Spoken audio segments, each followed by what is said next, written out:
Hey guys, it's Cream, aka Miss Cream of the Crop, and we're on the throne on the Elite Radio Show right here on 216 The Beat radio station.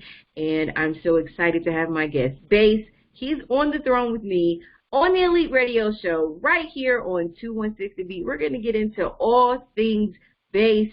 Now, I know you guys might have seen that blooper video. He did come at me sideways. He did originally come at me sideways.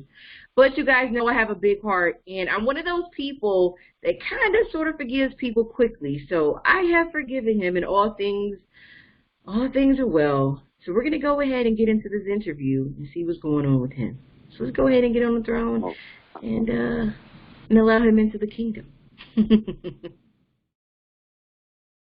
People still don't respect women in this game, but that doesn't have anything to do with me. That has everything to do with them and their issues. Yeah, that's a them issue, most definitely. That's a them issue. I never carry other people's issues around with me. I never carry other people's issues on my back. I carry my dopeness around with me. I carry my positive energy around with me. I carry my mental wellness around with me. And I carry my self-care around with me, and I spread that to everybody else. So let's get this going. Everything. I'm dope. Listen. I'm dope. Yeah, energy is everything. I'm a firm believer in that because, to be honest with you, that's how I made it this far with this music. Yes. It's all pure energy and prayer and faith, like for real. Yes, absolutely. And I'm not going to lie and say that there haven't been times where being in this industry and being around negative energy people and energy suckers haven't gotten me down where I had to check myself and realize that I was allowing that negative energy to seep into me and not knowing that I was pushing that negative energy off onto other people and not knowing that. And not really just pushing off by saying negative things, because I've never been one of those people to talk negative energy to people, but just being your presence sometimes. Like you could just be down all the time, just always talking about all the things that's always happening to you. You know, just always like, I can't believe this person did this to me, or I can't believe they overlooked me. And then I just realized, like, well, I can't always talk about that. Like, that's a them issue. It's not a me issue. People don't want to be around you all the time. If every single time they're with you, you're always talking about, let me tell you what this person did to me. Yeah. Like, God damn. Nah. I get we don't hang around those type of people for real. Base, if you only going to talk about all the shit niggas did to us in that language, like, I want to hear about the dope things that happened to you today. And the people who don't want to hear about all the dope things that happened to you today, that's how you weed that's how you weed people out your circle. That's how you weed the snakes out. That's how you weed the negative people out. When they're tired of hearing you talk about all the amazing things that's going on for you, that's when you know they don't belong in your camp. When they want to hear you talk about your bad days every day, all day, over and over and over and over again, and that's all they want to talk about, they never want to talk about getting money. They never want to talk about ways to improve your mental wellness, your health, your energy, positivity. That's when you know they're not supposed to be in your circle. Yeah. So when I realized that I had, people that weren't really paying attention to me, and they weren't really just noticing that I was only having conversations about all the bad things that were happening to me, I was like, wow, nobody really was checking me. So I checked myself.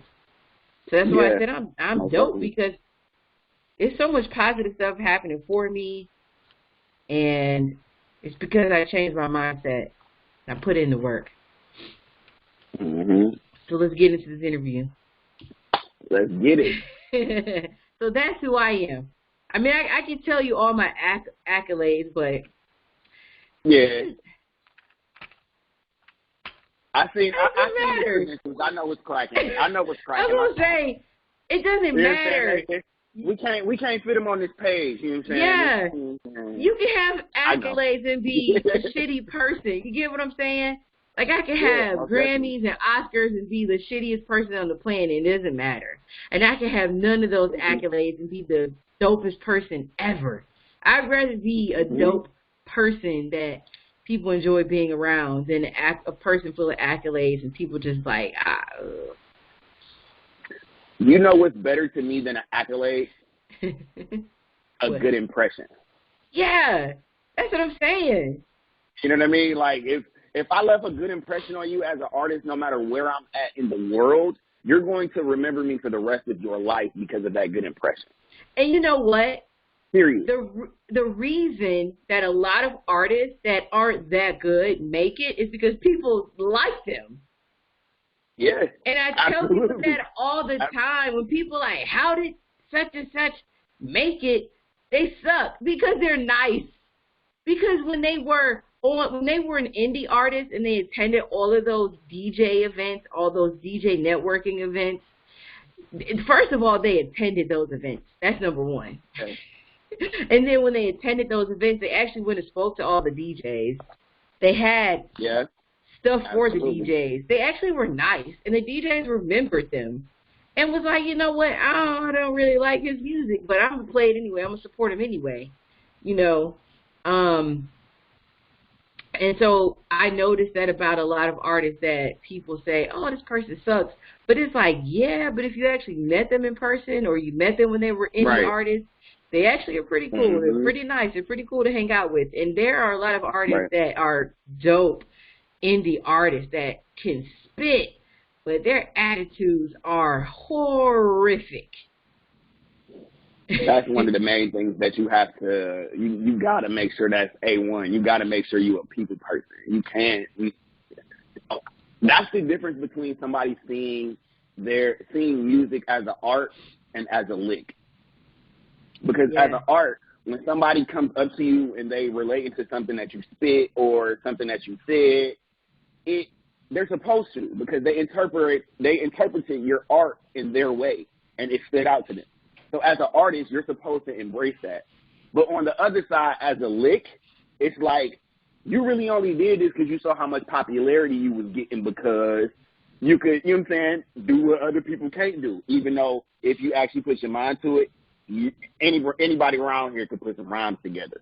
You know what I'm saying? It's not about the talent anymore, but that's a whole different story. But when you see it as a lick, it's like, okay, this isn't an art to me. It's like popularity. So as many people as I could, you know what I'm saying, get to start ride my jock or whatever, you know what I'm saying, good. So then when somebody approaches you, you know what I'm saying, oh, I like your art, blase, you be like, who is this man and why is he over here? You know what I'm saying? Like, you can't sit with us, bro. Go ahead somewhere. It's like you the popular kid and a nerd just tried to address you.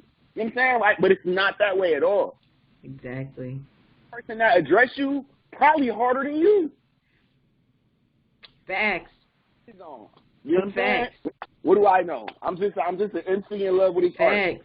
Facts. I mean, you gotta think back to like the time when Kanye was just a producer who could rap. Like you said, imagine if Kanye, the dude who had the backpack and the pink polo with the collar flipped up and the sports coat on, was coming to you telling you he thought you was dope, but you didn't realize that he was Kanye back then.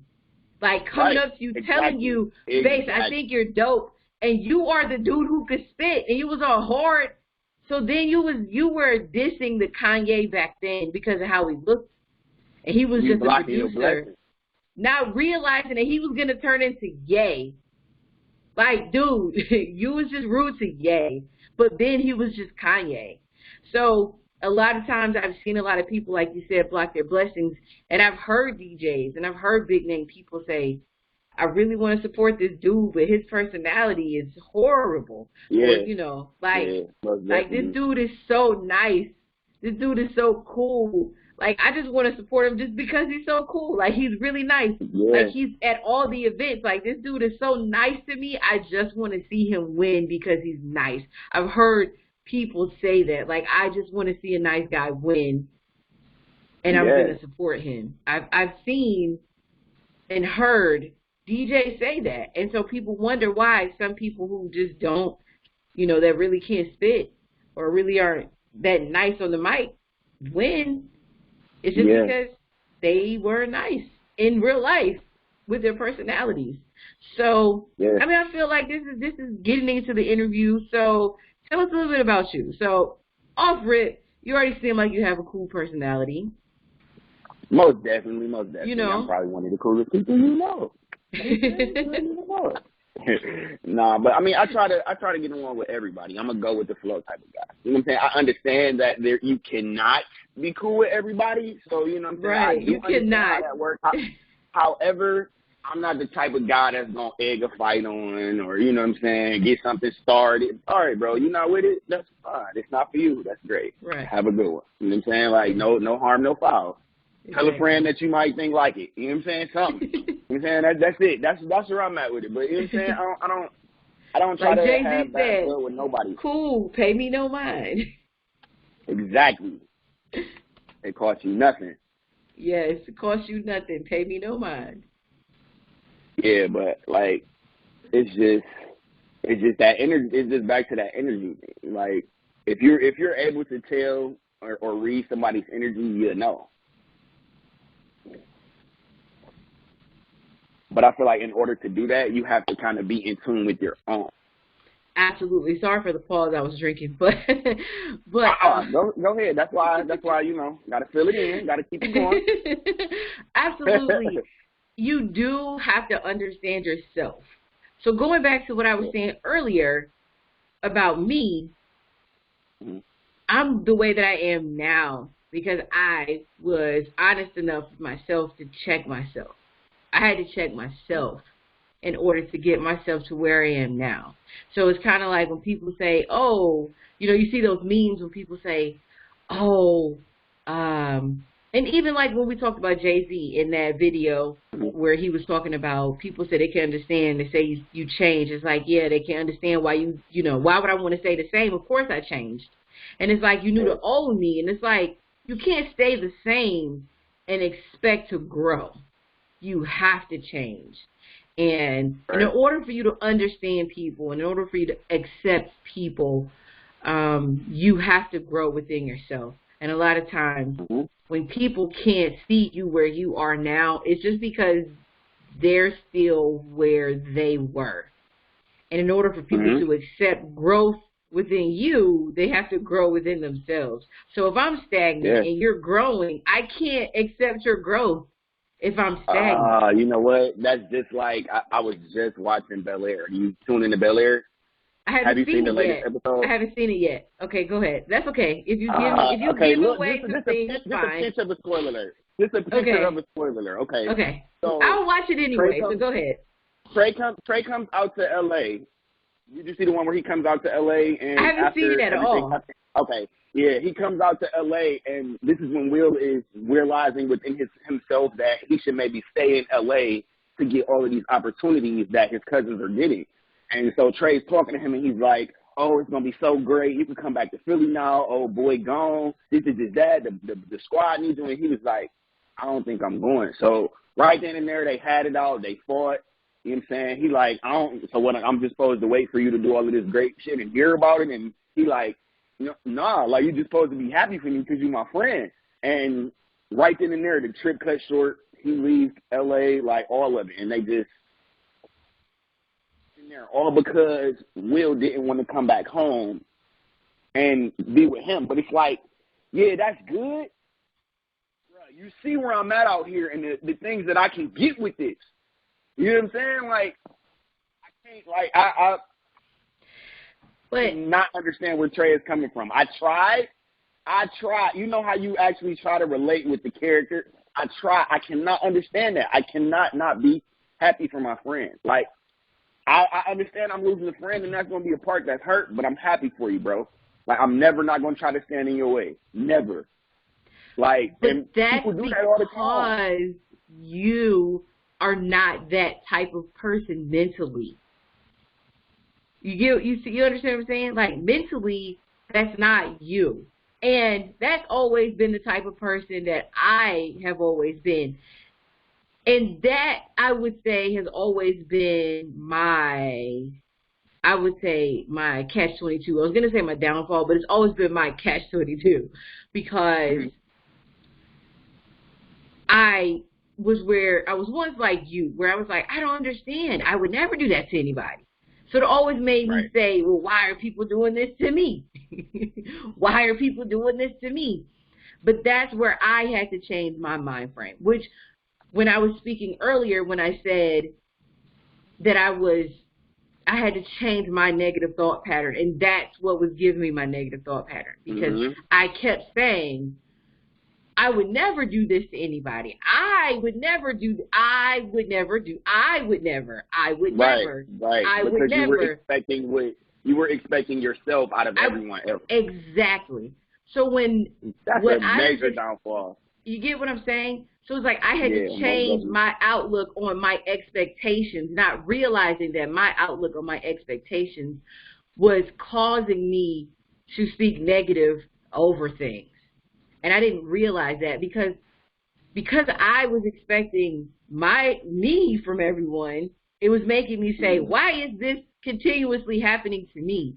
So I was bringing negativity to me, saying, why is this happening to me? Why is that happening to me? Why is that happening to me? But the way I see it now is I say, okay,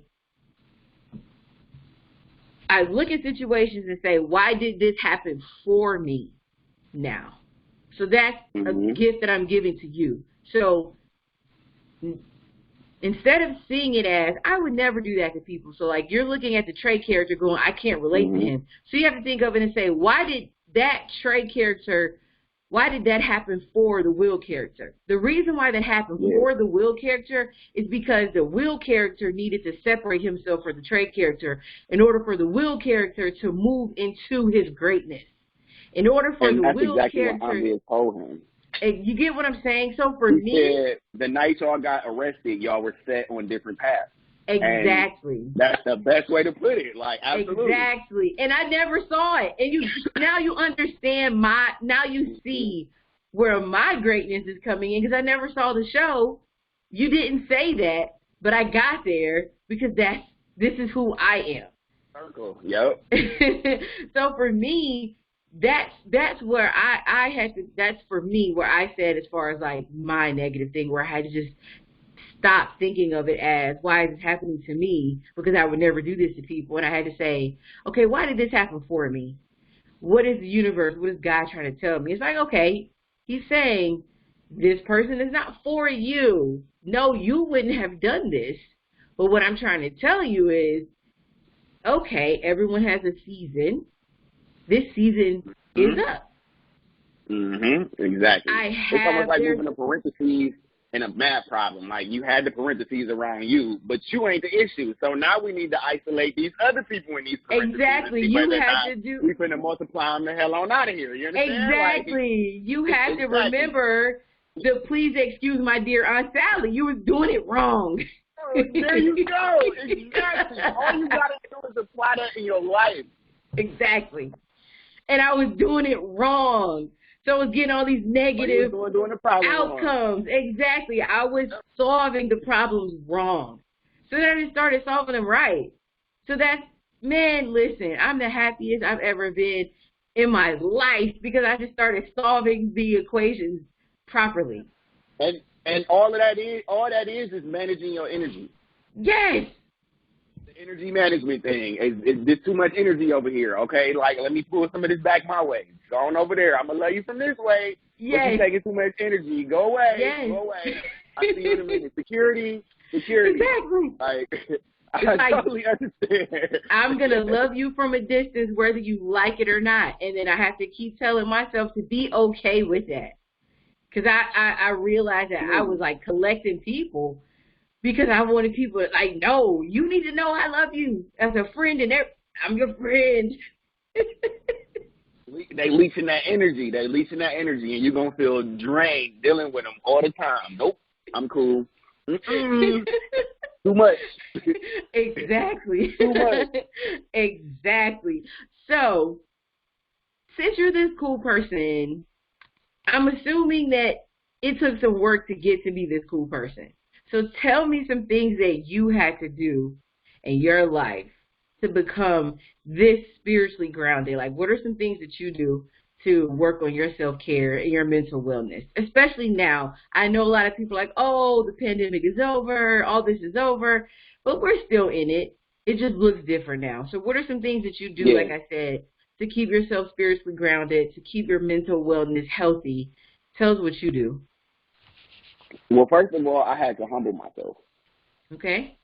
I definitely humbled myself, and I'll say it was part me, part the pandemic, because Okay. it's like when the pandemic hit in 2020, I was turning 30. You know, that's big 3-0 birthday. No, my birthday, which is actually March 26th, Aries season is on the way, baby.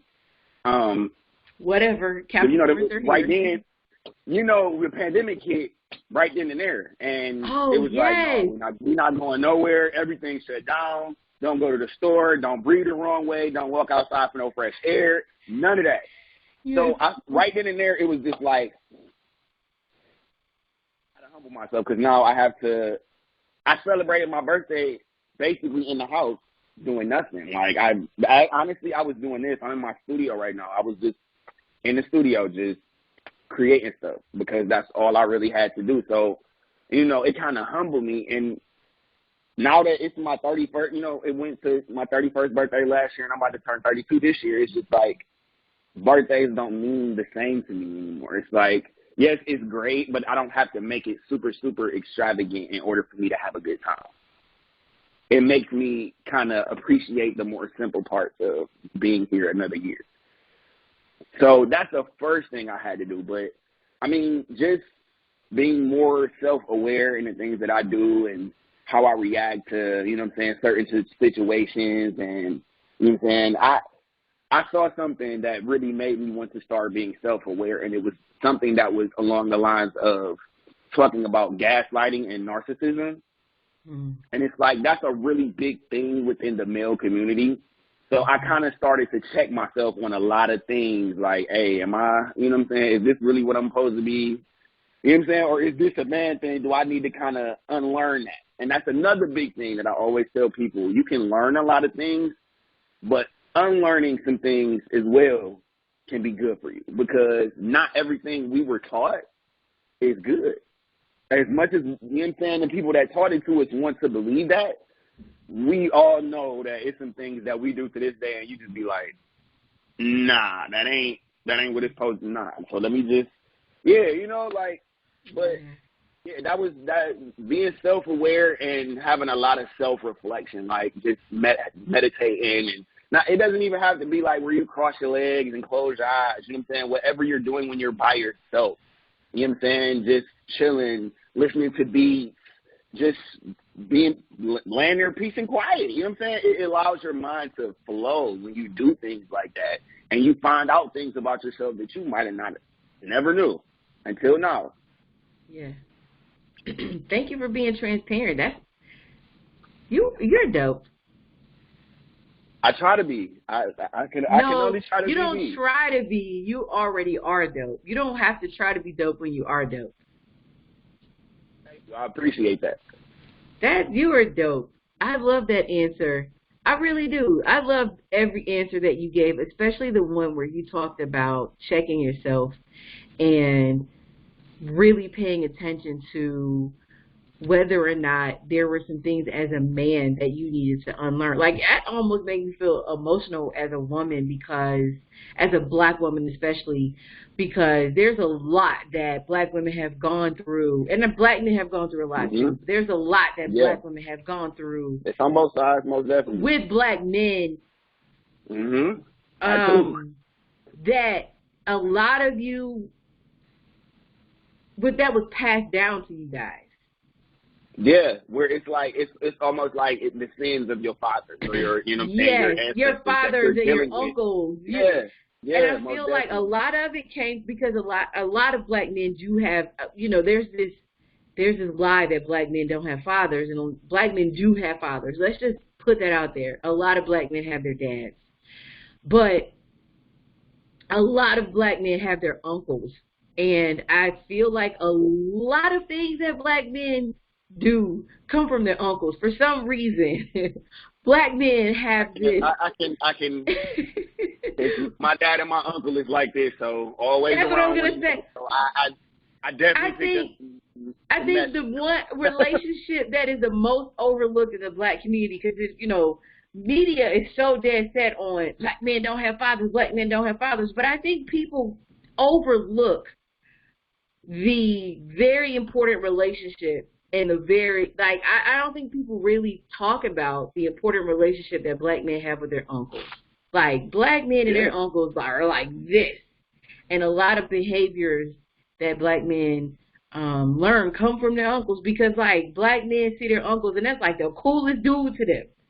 Yeah, most definitely. Like, you know what I mean? my Like, uncle old head, but he the coolest old head you want to ever meet. Like, exactly. Like, that's the dude that pulls up on the motorcycles in some neighborhoods.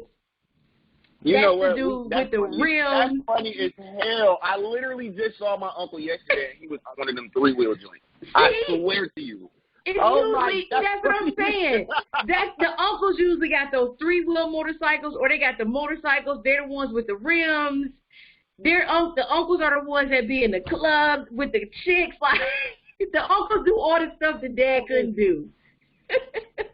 Every bit of over 60 plus, and he be trying to talk to the women. That's my age. That's what I'm talking about. Your Like, uncle is the one that teaches you all the bad habits.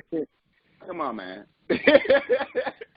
So that's usually where all the unlearning comes from, are the things that your uncle would put you in a car and give you that blunt or that joint and talk to you about all the stuff that was cool that your dad wouldn't talk to you about. And your uncle thought, you know, you was like, yeah, because your uncle was sneaking and telling you these things. More or less, I had one bad shoulder, one devil on this shoulder, and one devil on this shoulder. You know what I'm saying? Yeah. Like, my dad over here, and my uncle over here. Like, nah, go over here. No, go over here. Like, nah, man, leave me alone. Yeah. I But already know. And see, it's even heavier with us because it's all rooted in southern hospitality. Because my dad's side is from Alabama, so. Yes. All of that heavy country thing, all that started coming. Once I turned 30, all of that started coming out, like all of it. And it's like, dude, where did this come from? I was not like this 2 years ago. Like, why am I?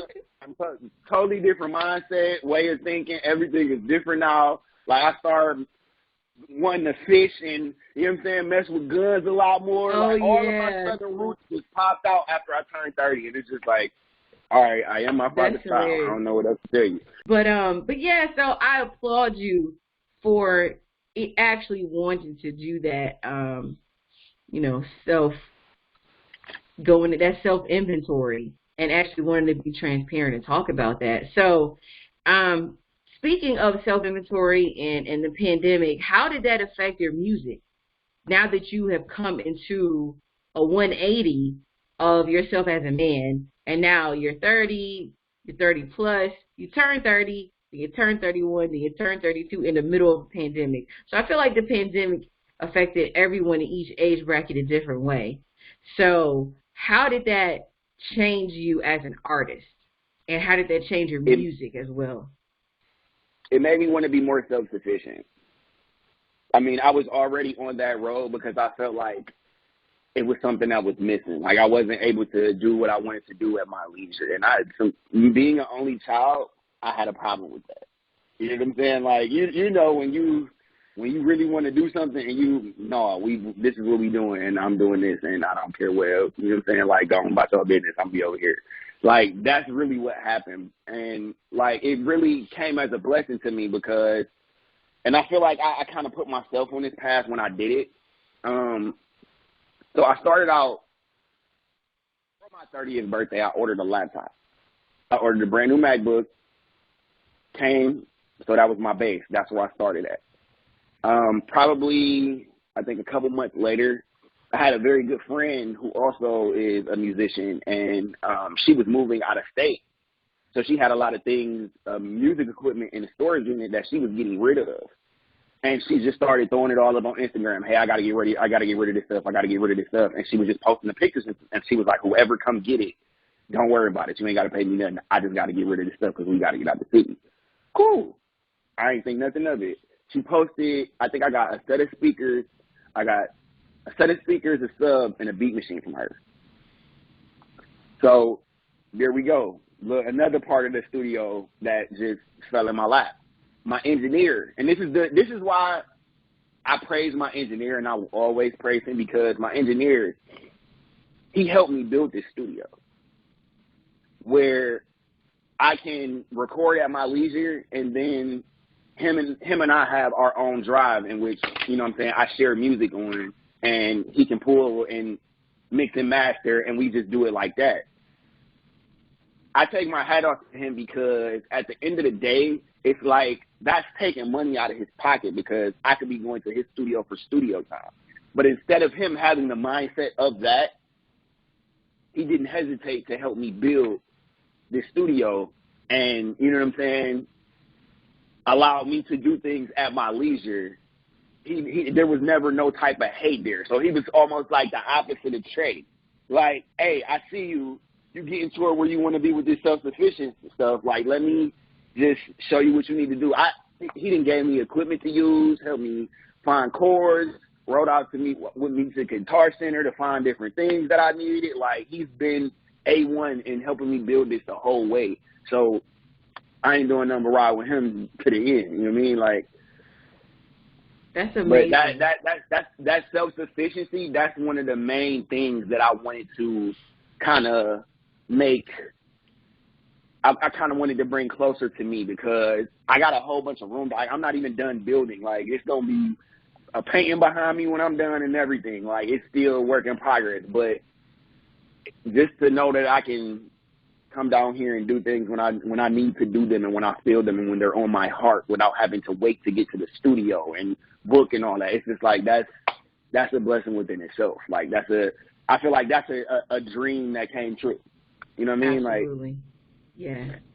That's amazing. But that goes back to what I said at the beginning when I was talking about having those people around you and how you can tell when you need to separate yourself from people and who you need to keep in your circle by just telling them your dreams, telling them your goals, yes, telling them your aspirations and the things that make you happy. And when you tell someone what's going to make you happy and make you mentally whole and well, by their reaction, that's when you know that they're supposed to be there or when it's time to cut them loose. And when you talk to your engineer and you said, this is what's going to make me mentally happy, he said, okay, cool, let's do it. That's when you knew he was supposed to be there in your life. Yeah, absolutely. And it's like, it's crazy you say that because just about everybody that's in my circle that I break bread with on this music and, you know, share thoughts and bounce ideas off of, there is not one time that I can have a conversation with any of them and be on the phone for any less than an hour. Like, I've tried and I paid attention to the, you know how you pay attention to the phone counter and you look over it? No, like every time we talk and we get into a good flow of conversation, it's nothing less than an hour every time. And it could be about all music. It could be about music and life. It could be about something we seen on the gram or the game, whatever. But we're always breaking bread. That's one of my big things about my friendships is I always try to break bread. Like, and with that, it's not necessarily meaning financially. It's emotionally. It's mentally. It's, you know what I'm saying? It's all the other fronts that us as black men don't necessarily show spotlight on. You know what I mean? Like it's just a lot out here that you know what I'm saying? We got the monkey on our back. But as men, I feel like when you see another man suffering, it's like, nah, man, go and dust yourself off. You know what I'm saying? But it's like he might need somebody to talk to. He might need somebody to, you know what I'm saying? Like, and if I can be an ear, offer advice if it's something that I can speak on, let me know, man. Like, and I don't care who you are. If we ain't never met, nothing, come holler at me. Like, I'm an open person. I like being able to know that I help somebody and allow somebody to be themselves and be better and not feel like, you know what I'm saying, they got to be in a shell all the time, you know? Yes. Thank you, Black Man, for being amazing. I appreciate you. Thank you. I do. I'm glad we did this interview because I've been wanting to spotlight black men like you on my platform for the longest. And I appreciate you for working on yourself. I appreciate you for being transparent. I appreciate you for wanting to spotlight this type of personality because everybody wants to spotlight being this opposite of this type of Nice. black Hey, man. We have enough of that. We don't have enough of this. And this is why so many people don't think that this exists. And I'm like, no, this exists. You guys just don't see them. You don't talk to yeah. them. You don't know them. But we have to talk to black men like this on platforms Mhm. like this so that people know that black men like you exist, because they just need to know. And that's I actually, period. I'm sorry to cut you off. I actually No, want to no, set I up was an done. event. I actually want to set up an event for Mental Health Awareness Month. But I want it to be centered around men because I want men to show up. I want y'all to, you know what I'm saying? I want it to be like a summit, like a panel where, you know what I'm saying, you talk about men things and things that you go through and, you know what I'm saying, just a togetherness, a brotherhood. Like, and even when I even had idea to take it one step further and make sort of like a rap fraternity. You know what I mean? Like, we not about to be like all the other fraternities, but it's just a support system. You know what I'm saying? Like, hey, we know Nip said, you know what I'm saying, it's going to be every emotion you go through out here before you actually get to where you're trying to be. The marathon continues and all of that good, positive life. But in order to get there, you can't do it by yourself. Right. You're going to Whatever, need to talk to listen. somebody and have support. Absolutely. I support you. Whatever you need from me, I know I'm not a man.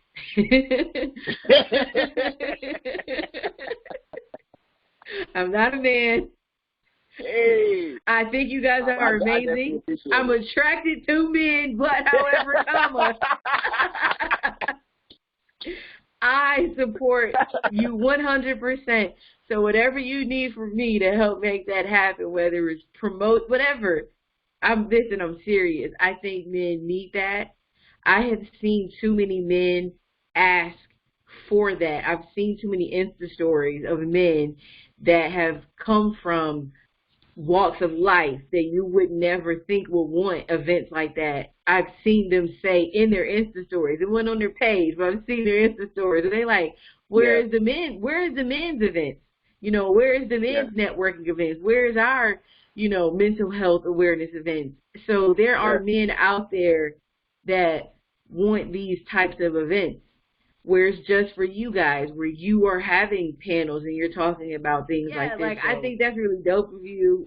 Like I said, to just be transparent about all of this, because a lot of people try too hard to be cool, but don't realize like this is cool too. Being transparent is cool too. Being a good person is cool, and Yeah. I think that I don't know if you know this artist. His name is Piff Marty. He's so dope to me. If you don't know who Piff Marty is, look him up. Like Piff, like that Piff? Yeah, Like P-I-F-F? Okay, I Piff got you. Marty, Marti, and Okay.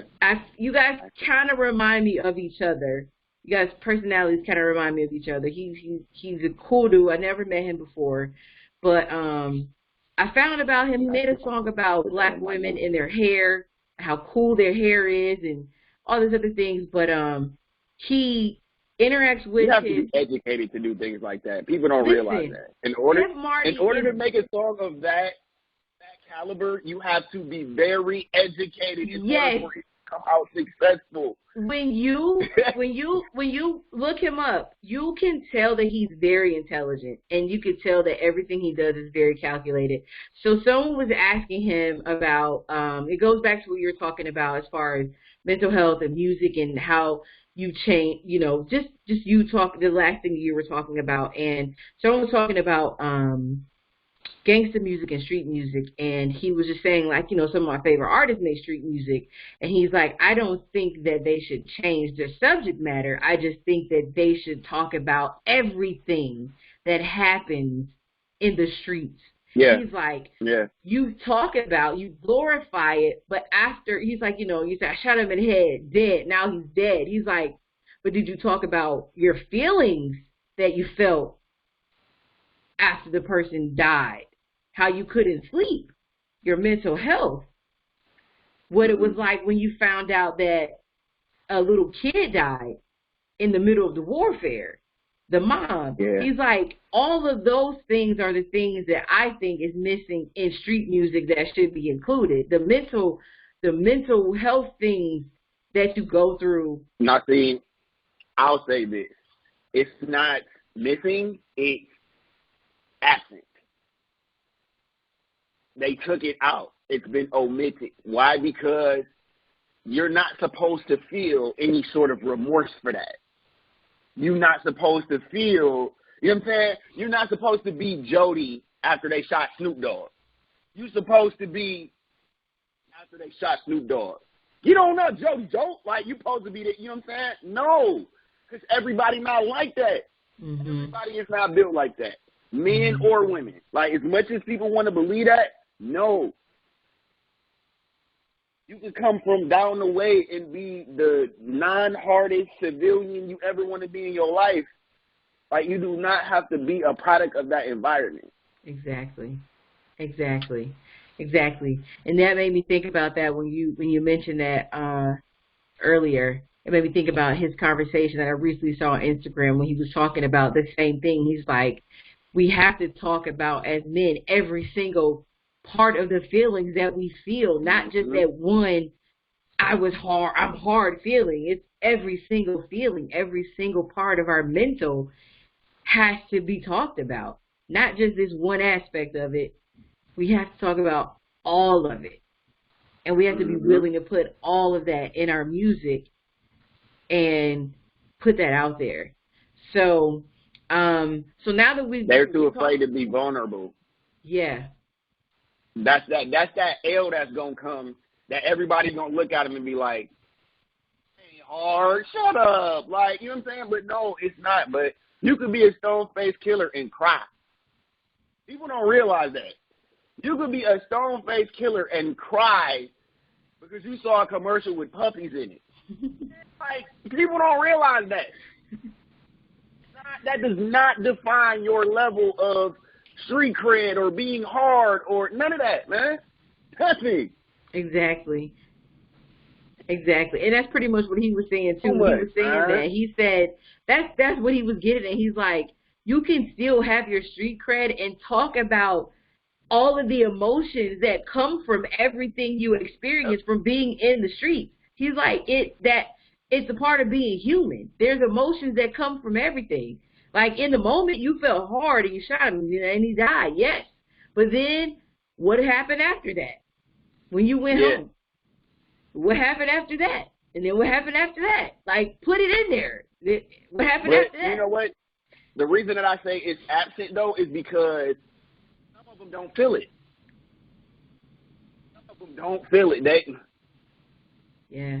You know what I'm saying? Like, and going about their business. Like, it was him or me. I mean, I get it, but at the end of the day, nah, son.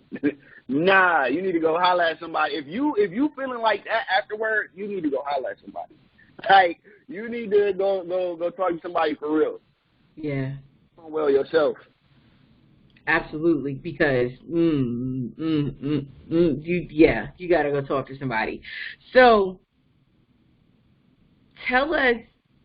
I like to ask artists this for a reason, because not everybody utilizes the people that influence them as their inspiration behind their music, but some people do. So tell me, who was your inspiration behind your music in the beginning, and who's your inspiration behind your music now? In the beginning, I would have to say Ludacris. Okay, so why Ludacris? I started off, first of all, I'm rooted in the choir. So I've been singing as long as I could talk, you know what I'm saying? When my mom coming up, it was like, oh, that got cussing in it? No, we ain't listening to that, you know what I'm saying? Put that, you know how that go. Like, ain't none of that. So all growing up, it was, you know what I'm saying, the Jagged Edges, the SWV, Donnell Jones, a New Edition, like, all At least you got that. Listen, like, for me, it was, the hardest thing I could listen to was BB and CC Winans and who was Do We Have a Revolution? Hey, Kirk Franklin. Look, if I can listen to Kirk Franklin, listen, that was rap for me, was Kirk Franklin. Because BB and CC got them cuts for your ass now.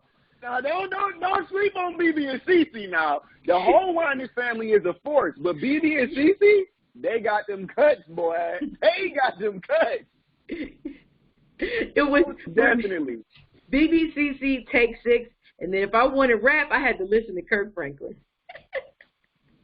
I understand, because I had to sneak and listen to Ludacris.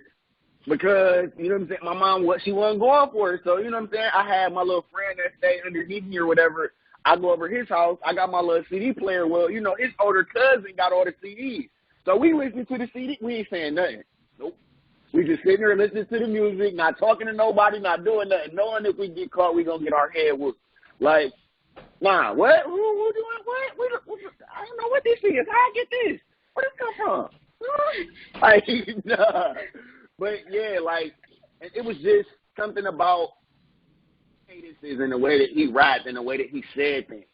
Because it's like, yeah, you got your Pacs, your Biggies, your Jay-Z's, and that was, like, the earliest rap that I can remember. But it's like the way Ludacris was, people wasn't coming the way Ludacris was coming back then. And it's just like that sort of way he animated himself within his raps, it's like, it stood out. Like, hey, I like this dude. I like the way he delivered. And even to this day, people will ask me, like, where I get some of the mechanics of how I write. That delivery and how people can, like, hit a delivery point no matter how fast they're going, that's one of Ludacris's forte. And I picked that up at an early age, so it allowed me to be able to almost mimic that in a way and put it in my own way for me to, you know what I'm saying, like, but yeah, my earliest influence would probably be Ludacris. And then when Ludacris is the earliest, and then right after that I would say probably Drake, because it wasn't like I was playing around with the raps or anything like that till I was like 17 or 18. And that's like 2008, around the time Drake was coming out. So he was one of the ones that really had me, for sure. So how did Drake influence you? Like, what about Drake made you say, yes, this is the guy?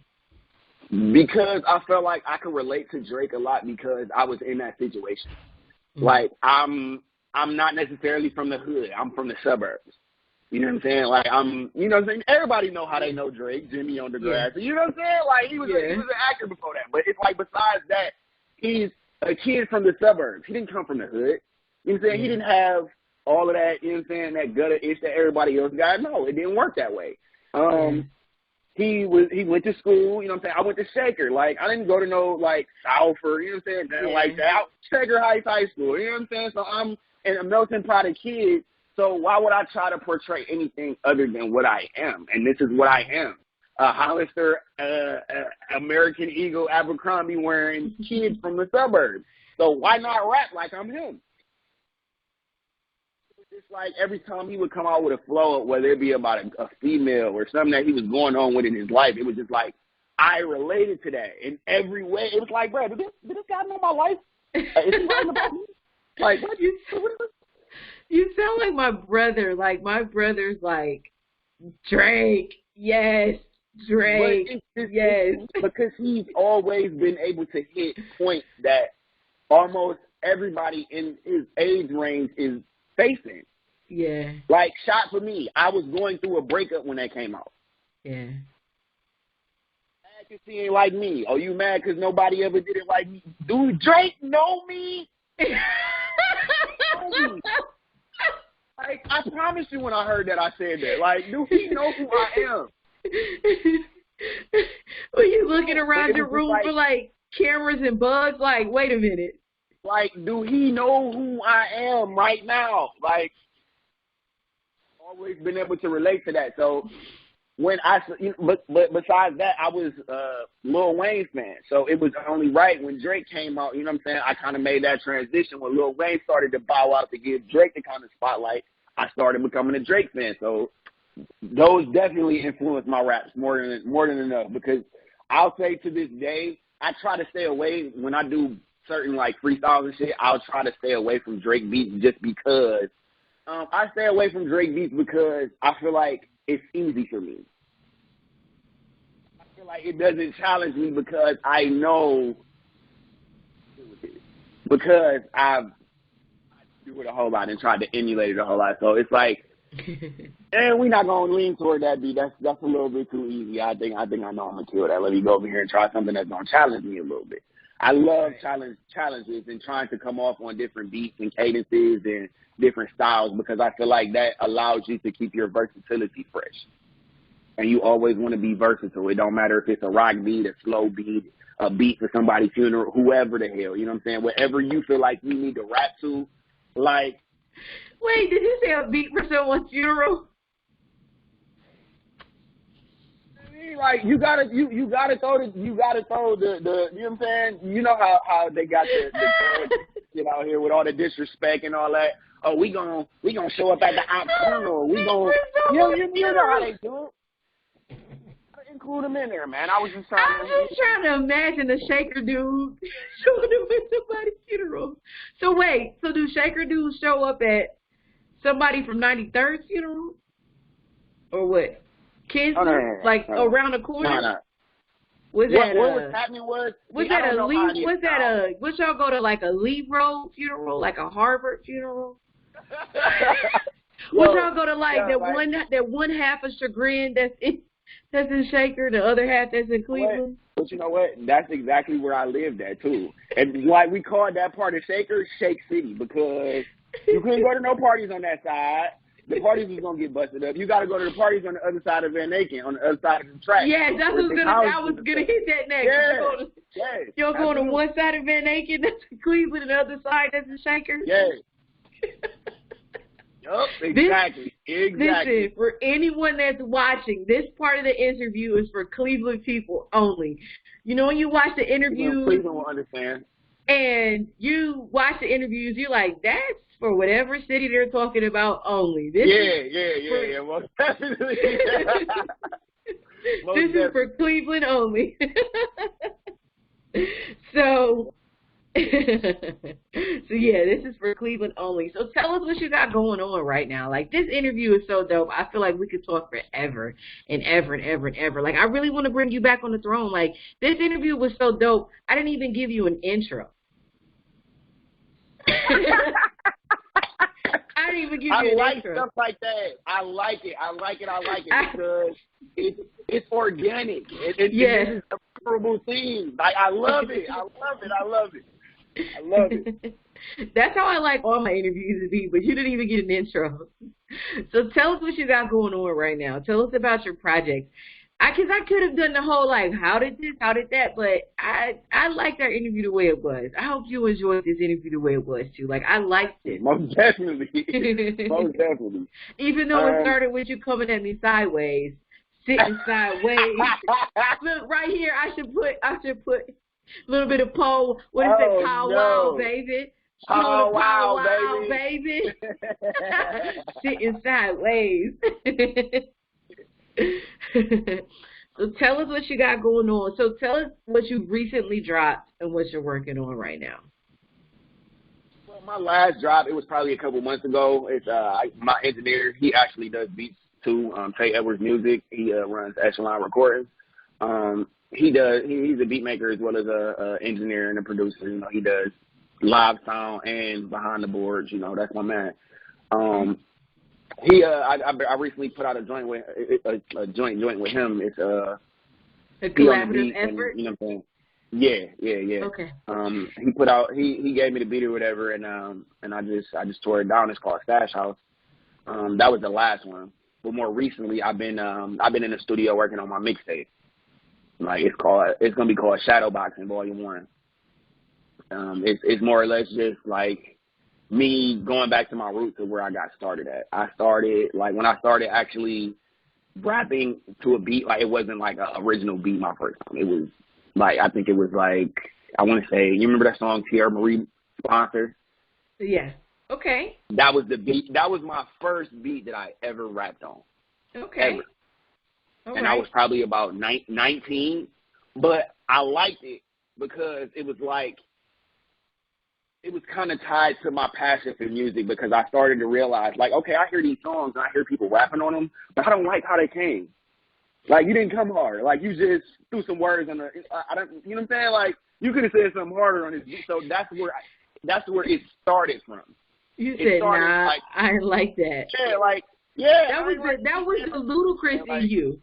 That was the ludicrous in you. I feel like that was, cause so it's like every beat that I used to hear that I would hear somebody on, and it wouldn't be, bro, you could have went harder. I go grab the beat, right to it, see if I could do better. And just from there, I just started to, work my way up, whether it was writing flows to beats, writing flows without the beat, like finding new stuff, like it just started to build. And like, I still have all of my notebooks from back then to this day. Wow. So it's nothing but references, nothing but, Wow. like it's I love it. That's crazy. And I just keep writing brand new things every day. That's crazy. So there's been this discussion, and I don't know if you saw that video with Remy Ma. She was just like, writing doesn't matter. Writing doesn't matter anymore. So does writing still matter to you? And why? Yeah. Because I don't feel like it's completely from my heart if I didn't write it. Like, if it's art, it's perfect example. Like, they're able to exploit that because of all of the realms and channels that there is within writing and creating and recording a verse. However, you can't have one person paint art on a canvas and then have it, be done, have another person's name on it. It doesn't work that way.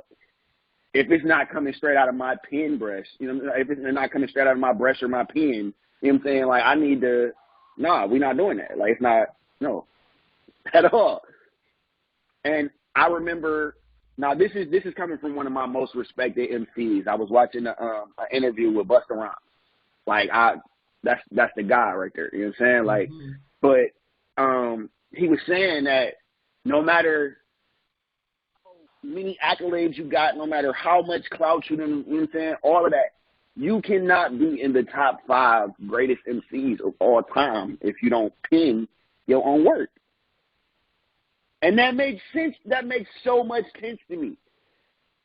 Like, regardless of how you think your career should go, if you're an MC, you cannot be claiming anything close to the top 10 if another person is penning your work. I mean, MC stands for the master of ceremony, so how can you be the master of anything if somebody else helped you master it? Exactly. Thank you for that answer. So when is Shadow Boxing dropping? Yes. Right now it's at mixing and mastering now. So I'm thinking, I'm praying, I'm hoping, and I'm wishing for St. Patrick's Day. Okay. So, but if not St. Patrick's Day, then I'm pushing for my birthday. The 26th? Yep, March 26th. The memory. The A season, yes.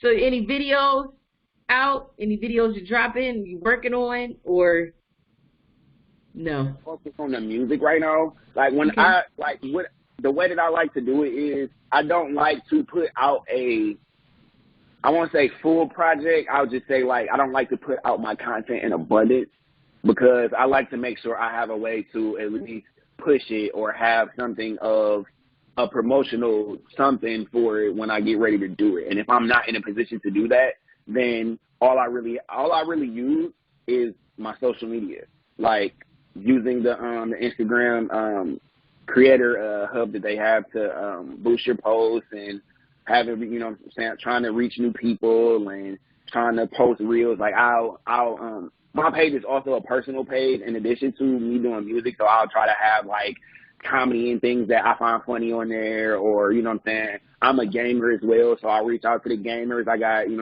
gaming clips from Call of Duty and all the other games that I be playing on there. So I try to reach a wide range of people. And then another thing that I really started doing is I'll edit the videos that I use for my clips for my video games, and I'll put my music behind it. Okay. So that it's like my music is playing in the video with the game while you watching the clip or whatever. So, like, I've really been just trying to find different ways to do that until I'm ready to have that budget to push, like, a video and, things that are going to have to come out of pocket more, if that makes sense.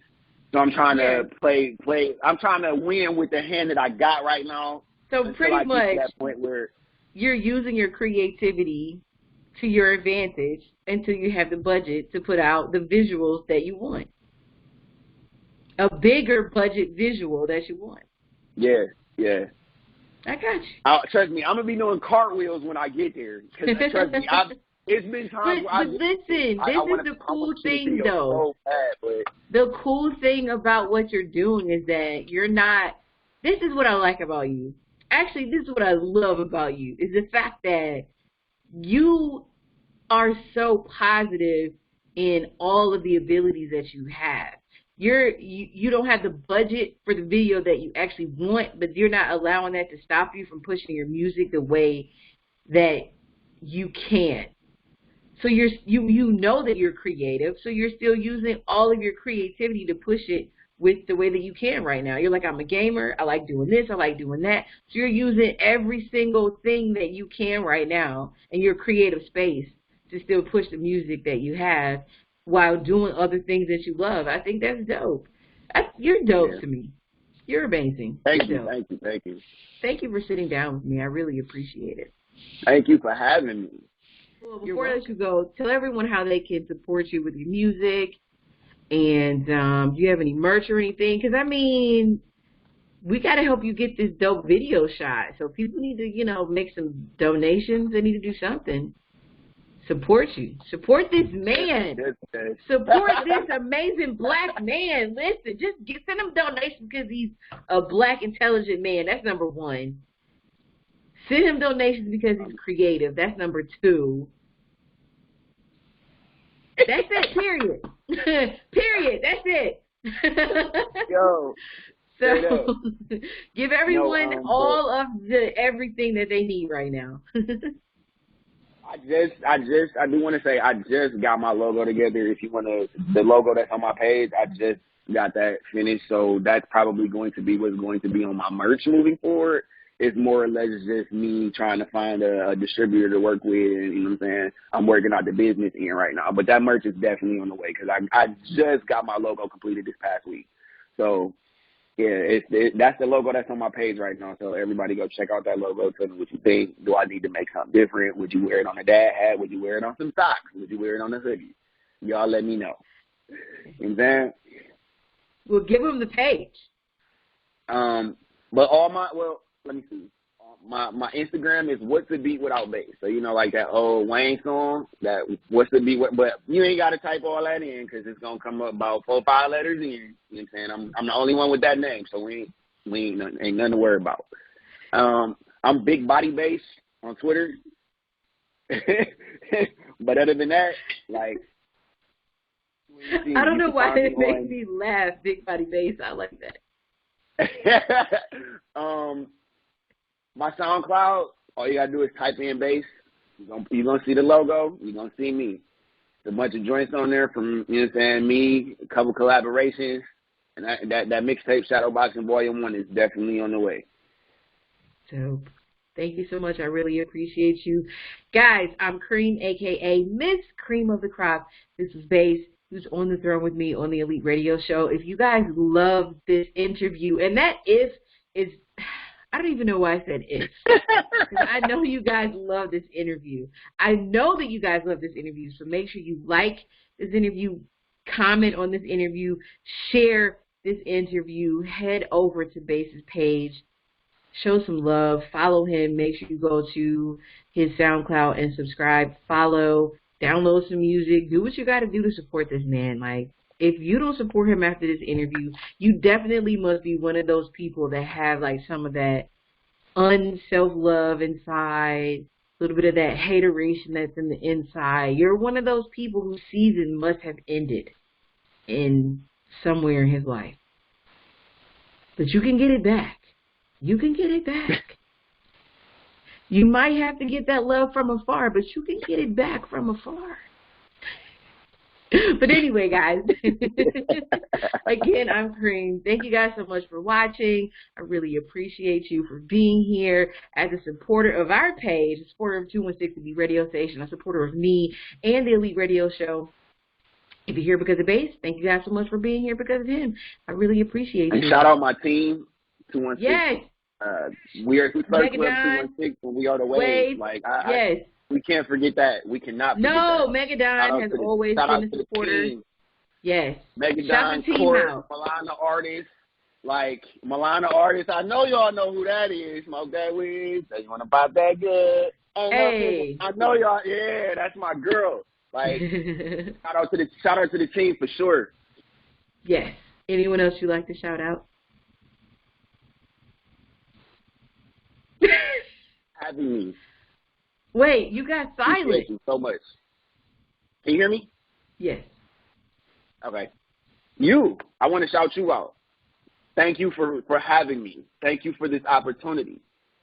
Thank you for allowing me your platform to speak my truth. Thank you. You're welcome. You're so very welcome. And now a word Our from mental our health sponsor. matters. Unlock Our Minds LLC is fighting to end the stigma in the African American community and surrounding communities through fashion and information about mental health and trauma. Unlock Our Minds LLC not only provides services but also disseminates information in the community about trauma, mental health services, counseling services, and grief counseling resources. End the stigma. Get involved. For services and information about Unlock Our Minds LLC, call 216-512-0325.